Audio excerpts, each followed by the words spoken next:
Have you ever heard of Stardew Valley, maybe Undertale, or possibly Minecraft? I'd be willing to bet that you've heard of at least one of them. You know what all these games have in common?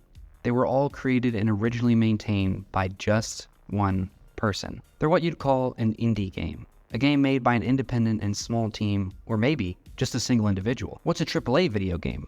Garbage? Sometimes. But what makes them different from a normal video game? Are normal games and indie games the same thing? Well, I'm glad you asked, because today I'm going to nerd out with you and muse a little on not just these questions, but on the idea that maybe, just maybe, indie games are the new AAA. So what do I mean by that? Let's find out.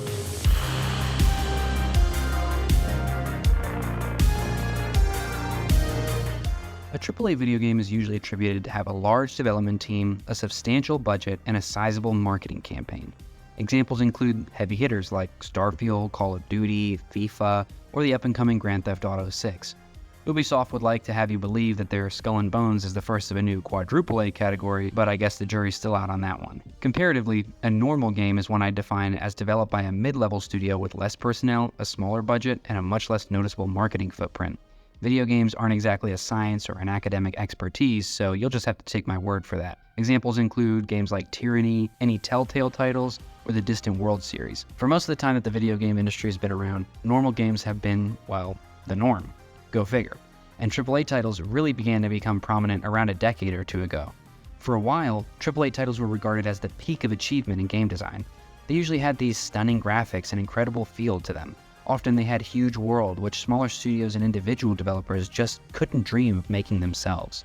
They dominated the scene for a while, with the whole 2010s really being a long series of heavy hitters one after another. Overwatch, Red Dead Redemption, The Witcher 3, Grand Theft Auto 5, Skyrim, The Last of Us, and the list just goes on. So many iconic games and series were born from the AAA yoke from 2010 to 2019 that it seemed like a golden age that would just never end. While sequels kept getting better and games kept becoming more profitable, shareholders and fans alike were happy. But that all changed sometime around 2020. While it's hard to pinpoint an exact moment that the trend began, companies started becoming far less invested in improving a product and giving fans something worth the price tag. But that didn't stop them from pumping out more and more games or increasing said price tag. Cyberpunk 2077 kicked off the decade with a bang. A litany of bugs and poor performance overtook the game's publicity, destroying its public perception and ensuring a rocky start for the franchise. While it's a shame Cyberpunk's awful initial impressions overshadowed its beautiful stories and characters, it was also well-deserved. The game was just a buggy mess that simply wasn't completed, and which didn't justify its hefty price tag. It was such a rough launch that Microsoft and Sony offered to refund those who had purchased it on their game stores, citing its inability to even run with stability. While Cyberpunk spent years working on its shoddy start, other AAA game studios took note of the cash prize it had brought home regardless of its initial reception. Increasingly, consumers were fed more and more garbage with zero shame by the industry.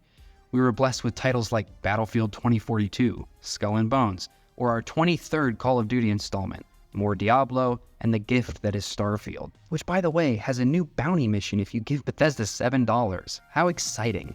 It's not just a lack of care and respect for the consumer that has really hampered the AAA scene, but also an increasing obsession with accessibility. Gaming is a rapidly expanding industry these days, and it's worth billions of dollars. As the consumer base continues to expand, so do the potential profits. Why limit yourself to a niche group of gamers and try to create a beautiful work of interactive art when you can try to cast a wide net and create a beautiful income statement? The kinds of games that we've been gifted as a result of this mindset are titles we all just really know and love. I'm talking about fan favorites like Mass Effect Andromeda, any new Battlefield title, any NBA 2K title, our 5th installment of Skyrim, The Sims 4, or Starfield.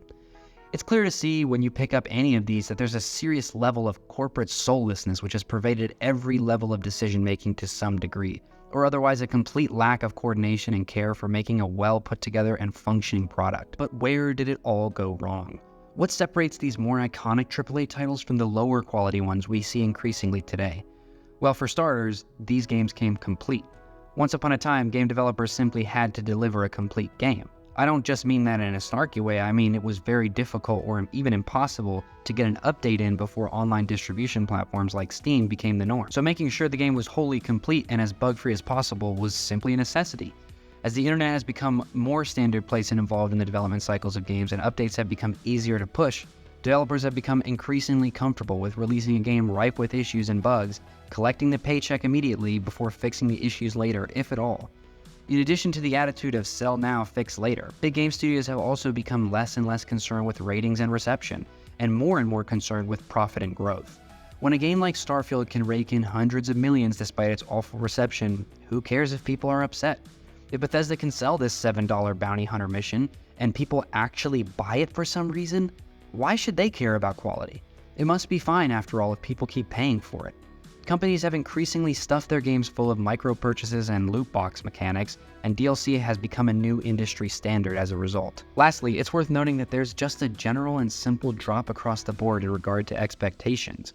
Whereas companies once competed with one another to make the most ambitious and successful title, they now compete with themselves to see if they can top the last game for even less effort and more money in return. When it becomes clear that this behavior is still rewarded, there's just no incentive to change it. Would you get up and get a job if someone paid you $100 grand a year to be unemployed? Probably not. And in a similar vein, big game studios make zero effort to create something truly remarkable because mediocre and garbage is still rewarded in the hundreds of millions. This has resulted in games like Skull and Bones, simply a wholly boring and bland experience that doesn't strive to innovate even remotely. This game is so boring that when it came out, I didn't see a single piece of news or gameplay on it. The most coverage it got was people mocking Ubisoft's CEO for saying that it would be quadruple A, and yet it's already got a $25 seasonal pack alongside a store for in-game currency. Can you believe that? This game is practically garbage, and still, Ubisoft would waste no time opening up shop for people to begin pouring in the cash anyways. It's shameless, and it's upsetting to see. This all culminates in deeply unsatisfying and poorly made games put out under crunch by heartbroken developers being forced into prematurely publishing them by money-hungry executives and investors. Year in and year out, we're given the same slop, hastily made and barely fixed before the next $60 or hell, even $70 title is advertised to you, and you're expected to splash out on microtransactions too, or waste away grinding for hours on a game you just paid $100 for. In a time like this, well, where's the consumer to turn? That's where indie games come in.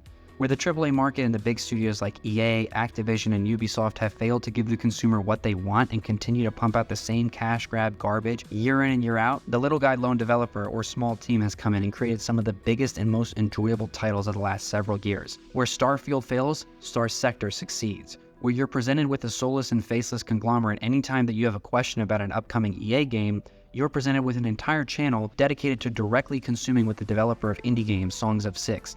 Excellent game, by the way, check it out. This all comes back to my belief that games are an art form. They're like a movie or a book. You can't look at them solely with the intent of making bank and hope to also create a fundamentally sound and integrous work of art. It'd be like starting to write a book and trying to figure out how to maximize its income from page 1. Or writing a movie and immediately envisioning how to get huge numbers at the box office. While there's always a level of profit-seeking in those industries too, it's not nearly at the level that it is in gaming today, where it pervades every level of decision-making from square one, and thus largely damages the quality of games. Indie games sidestep this issue by often being made by one person or a small team, unbeholden to any board of directors or CEO breathing down their neck with deadlines and income expectations. Kind of like me, out here speaking the unbridled truth, day in, day out. Somebody's got to speak on behalf of the people after all, right? Don't forget to drop a subscription if you like my work and want to see more content like this. Indie games often come from the heart as a passion project from someone who said, hey, I've got a cool idea, or why isn't there a game out there that does this but better, and gets to work. They're defined by their interactivity with fans and openness to suggestions, their vision for the game, and the loyalty of their fan base. It's thanks in large part to Steam for giving indie developers a real platform. In 2024, anyone who has a piece of software worth playing, and I do mean anyone, can apply to upload it to Steam and start getting payments for it. And with the early access label, they can ensure fans are aware that the game's not finished and under continuous development while they keep collecting funding on their game's behalf.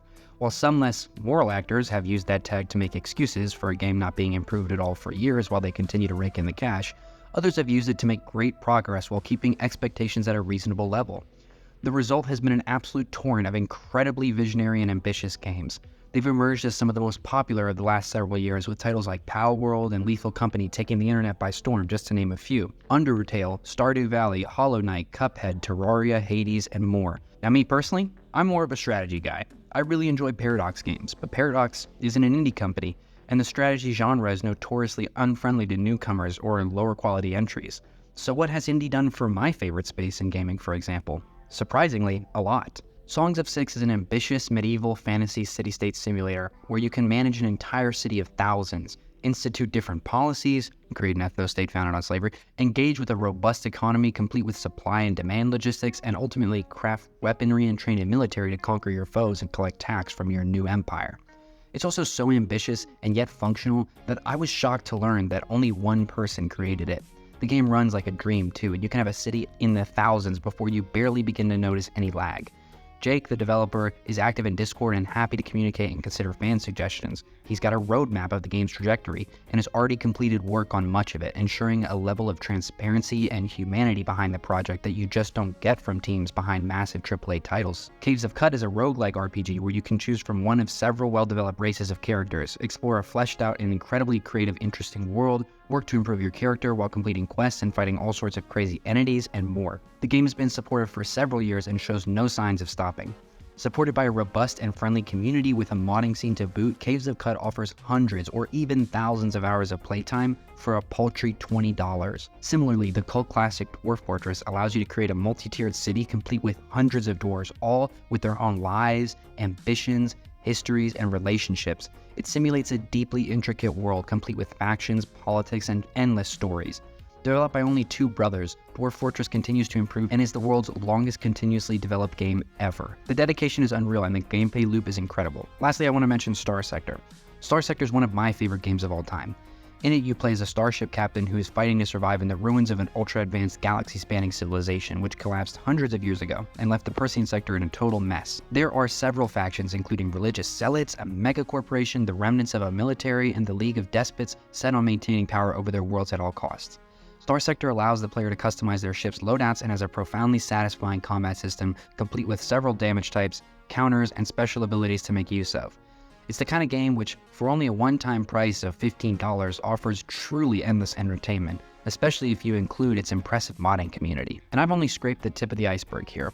These games are incredible examples of what indie is doing which AAA fails to do. They have teams which are deeply passionate and set on creating the best possible game, concerned wholly with the quality and enjoyment of it all. They are and should be proud of their work, creating games with complexity rivaling or often exceeding that of AAA studios, with 1/100th of the budget and personnel. They offer playtime far greater than bigger titles for under half the price, and their cult followings are reflections of their status as incredible works of art, worthy of serious praise. And it's therein that the question remains, is indie the new AAA? In my opinion, it absolutely is. People look forward more and more to smaller titles made by smaller studios or even individuals these days. Because where AAA games once occupied the spot of hottest item, offering the most bang for your buck, indie has supplanted them. Indie games offer a tight-knit community and aim to fulfill a specific niche, often giving people exactly what they want. They have real people behind them that readily interface with their consumers, presenting a transparent and understandable development process. They give hundreds or thousands of hours of enjoyment and work to create a better game that is simply more fun. Not to just create more and more streams of income until the consumer becomes sick and tired of it. They don't re-release every single year and beg you for another $60 to pay for what is functionally the exact same product with a new skin. That's why when I find a gem like one of these games, I'm so happy to fork over some cash and support the developers. The bottom line is the only language corporations like EA and Activision speak. And until you start talking with your wallet, nothing will change. It's why my library becomes increasingly full of indie games, and I haven't touched a AAA game aside from Baldur's Gate in years.